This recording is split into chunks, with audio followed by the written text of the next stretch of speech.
ஒட்டு மொத்தமாக அன்பா இருன்னு மனித குலத்துக்கு சொல்லியிருக்கோம். அதில் யார் சார் நின்னோம்? படிப்படியாக தேஞ்சினே வருது சார். சார் பக்கத்து வீட்டில் யார் இருக்கான்னு தெரியாமலேயே 10 வருஷம் இருக்கிறவனெல்லாம் எனக்கு தெரியும் சார். அவனே சொல்கிறான், ஃப்ளாட்லலாம் போய் பாருங்க. நான் சார் யார்கிட்டையும் பேச மாட்டேங்க.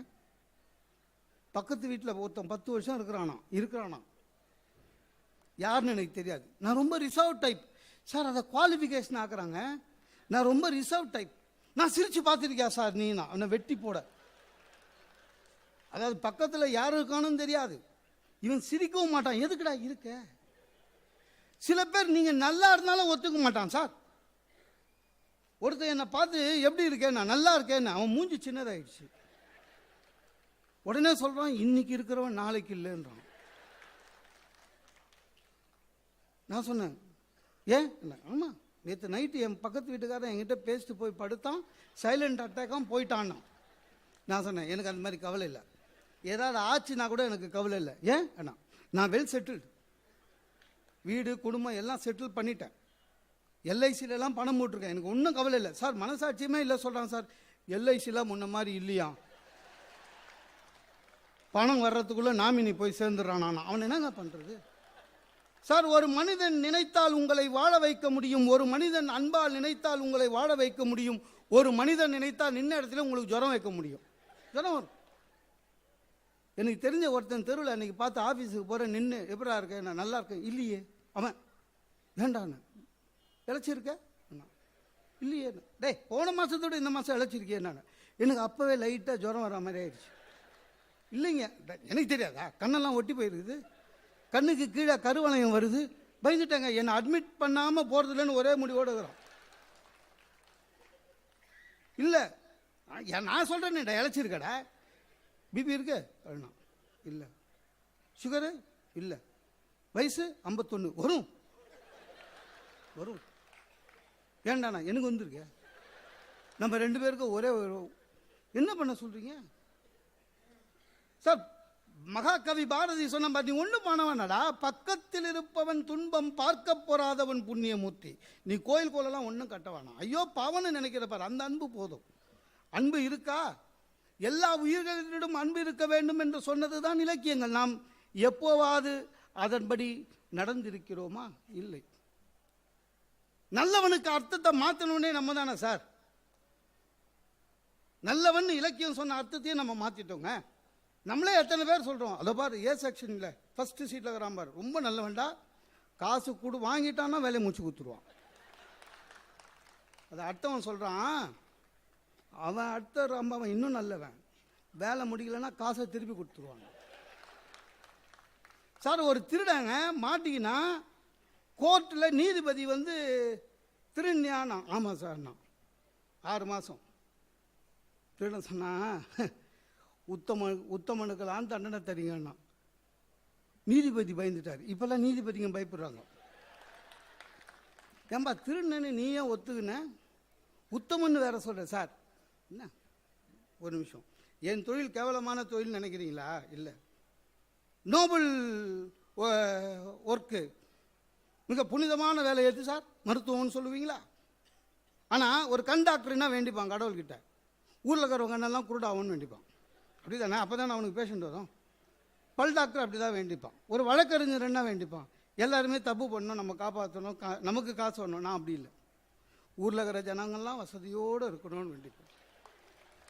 ஊரில் இருக்கிற ஜனங்கள்லாம் நல்லா தூங்கணும்னு வேண்டுவேன். இவ்வளோ உத்தமமான என்ன ஜெயிலுக்கு போடலாமா? நான் என்ன ஏதாவது ஒன்றை நாம் நின்று இருக்கிறோமா? நிற்க அதற்கு தக ஒன்றும் கிடையாது சார். அடக்கம் யாருக்கு? அமரருள் வைக்கும், அதில் ஒரு பங்கு இல்லை. ரொம்ப ஆணவத்தோட உச்சியில் இருக்கிற மனித சமுதாயம் நாம தான். அட் எனி காஸ்ட் ஜெயிக்கணும் சார்ன்றான். அட் எனி காஸ்ட் அப்படின்னா நான் என்ன பண்ணாலும். சில பேர் பேசும்போது பார்த்துருக்கீங்களா, அந்த ஆணவம் வரும். எங்கிட்டே சொல்கிறான் சார், எனக்கே சொல்கிறான் சார் அப்படின்னா இவருக்கு எல்லாம் தெரியுமா? எனக்கே சொல்கிறான். வள்ளுவன் சொன்னதில் ஒன்றே ஒன்று தான் சரியாக செய்கிறோம். என்ன? பொருள் சேருனா அது நல்லா சேர்க்குறோம் சார். இந்த பணம் பணம் மட்டும் வந்துச்சுனாங்க எதை வேணாலும் வாங்கலாங்க, அது உண்மைதான். ஒரு தொகுதியை வாங்கியிருக்கோம்.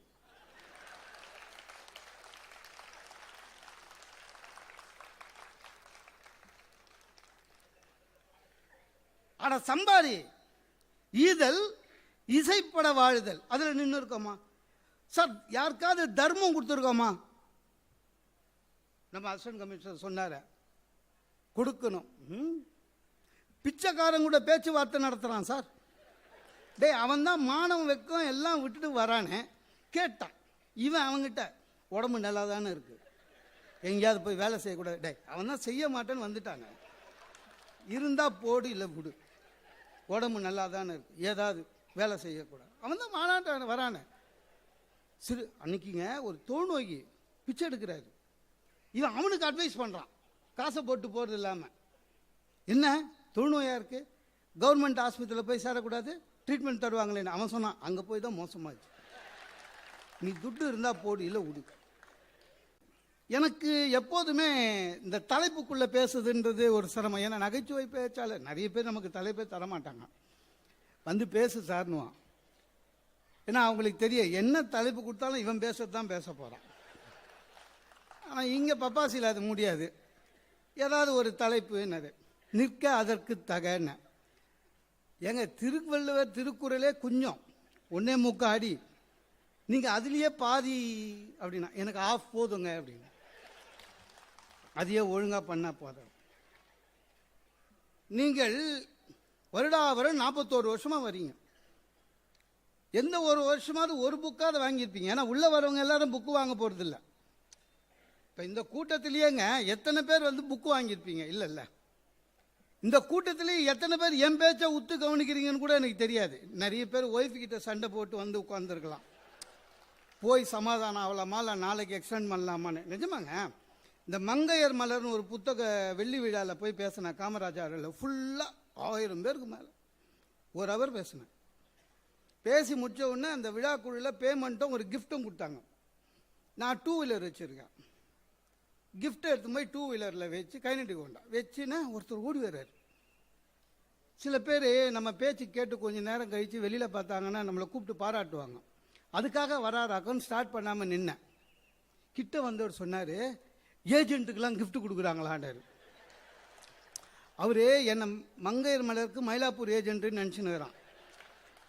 நான் இல்லைன்னு. அப்போ கிஃப்ட் ஏதுன்னா நான் சொன்னேன், பேசினேன், கொடுத்தாங்க. யார்கிட்ட பேசினேன்? அவன் வந்து நான் ஏஜென்ட்டு தான், உள்ளே யார்கிட்டயே போய் சண்டை போட்டு நான் வாங்கிட்டு வந்துருக்கிறேன். அது யாருன்னு சொல்லிட்டா இவன் போய் சண்டை போட்டு வாங்கிட்டு வந்துடுவான். நான் சொன்னேன், சார் நீங்கள் உள்ளதான் இருந்தேன், நான் பேசுனேண்ணா அப்படின்னா. அதாவது உள்ளதான் இருந்திருக்காங்க சார். அதனால் எத்தனை பேர் கிஃப்ட் வாங்க வந்திருக்கான், எத்தனை பேர் இதில் ஏஜென்ட்டு, எத்தனை பேர் சண்டை போட்டு வந்திருக்கோம், எத்தனை பேர் போகிற வழியில் சும்மா உள்ள நுழைஞ்சு வரும் தெரியும். எத்தனை பேர் படித்ததை சுவாமி விவேகானந்தர் சொல்றார், வாழ்க்கையில் எவ்வளோ படிக்கிறியோ படி, ஆனால் ஒன்று, ஏதாவது ஒன்று, ஒரு கருத்து, அந்த கருத்தில் நில்லு, அதான் வாழ்க்கையாக வச்சுக்கோ. ஏதாவது ஒரு கருத்து. சார் எல்லாருமே போய் சொல்லக்கூடாது, முடியவே முடியாதுங்க. இல்லை, முடியவே முடியாது. எல்லாம் முடியாததெல்லாம் நிறைய இருக்கு. ஆனால் நம்மளால முடிகிற சிலது இருக்கு. சின்ன சின்ன விஷயம். பிறர் மனசு புண்படாம இனிமேல் பேசணும்னு முடிவு பண்ணுங்களேன், முடியும். அன்பா இருக்கணும்னு நினைக்கிறேன், முடியும். ஏதாவது ஒன்று. சார் வள்ளுவர் ரொம்ப தெளிவான மனுஷங்க. ரொம்பலாம் சொல்லலை, கம்மி. 1333 1330 குறளோட நிறுத்தினாரு. 1.25 அடி போதும். நீங்க எந்த கவிஞனாக இருந்தாலும் சரி, எந்த அறிஞனாக இருந்தாலும் சரி, நாட்டுக்கோ சமூகத்திற்கோ ஒரு கருத்தை சொல்ல வருகின்ற பொழுது அவன் அதை நேரில் பார்த்திருக்க வேண்டும். அப்படிதானே? இப்ப வள்ளுவர் வாழ்ந்த காலம் சரி. வள்ளுவர் பாருங்க, புலால் உண்ணாமைன்னு சொல்லியிருக்காரு. அப்படின்னா என்ன அர்த்தம்? வள்ளுவர் காலத்தில் சாப்பிட்ருக்கான். கல்லுண்ணாமைன்னு சொல்லியிருக்காரு. அப்படின்னா என்ன அர்த்தம்? டாஸ்மாக் இருந்திருக்கு. பிறன்மனை நோக்கா பேராண்மைன்னு சொல்லியிருக்கான். நம்ம ஆளுங்க அப்போ வந்திருக்கான். ஏன்னா பார்த்தது தான் சொல்ல முடியும். வள்ளுவர் மயிலாப்பூர்ல வாழ்ந்தாருன்றதுக்கு ஒரே ஒரு சரித்திர உதாரணமா சொல்றது எது தெரியுமா? அப்ப சென்னைன்றது என்ன தெரியுமா? இப்ப இருக்கிறதல்ல, திருவான்மியூர், திருஅல்லிக்கேணி, திருமயிலை, திருவொற்றியூர், இந்த 4 தான். அப்ப திருமயிலை என்பது கடல் பகுதி. அப்போ வாணிபம் கடல் வழியாக நடந்திருக்கிறது. இந்தியாவிலிருந்து, பாரதத்திலிருந்து மிளகும் மயில் தோகைகளும் வெளிநாட்டுக்கு போயிருக்கிறது. அப்ப மயில் தோகை போகிற போது அந்த வண்டியை பார்த்து எழுதுனது தான் பீலிப்பை சாக்காடும் அச்சுறுத்தும் அப்பண்டம் பார்த்து எழுதியிருக்கார். அதனால பார்த்ததை எழுதுகின்ற கவிஞர்கள் நடுவிலே அவர் பார்த்ததை எழுதியிருக்கிறார். அதுல ஒன்றும் இல்லை, ஏதாவது ஒரு கருத்தை நீங்கள் பண்பற்றின சார். எந்த இலக்கியத்தை எடுங்க, நம்ம இலக்கியங்கள் எவ்வளவு சொல்லியிருக்கு. எனக்கு இந்த புக் எக்ஸிபிஷன்ல பேசணும்னு ஃபோன் வந்த உடனே உண்மையிலேயே மகிழ்ச்சி ஆச்சு. ஏன்னா எப்பவுமே திடீர்னு ஒரு நம்பர் பார்த்தா எனக்கு கொஞ்சம், பேச்சாளர் தானே, கொஞ்சம் அலைச்சல் அதிகமாகும். ஏதாவது அமைப்பாளர் பேசுவாங்களான்னு. சில சமயம் எங்களுக்கு வர சோதனை பெரிய சோதனை தெரியும்ல.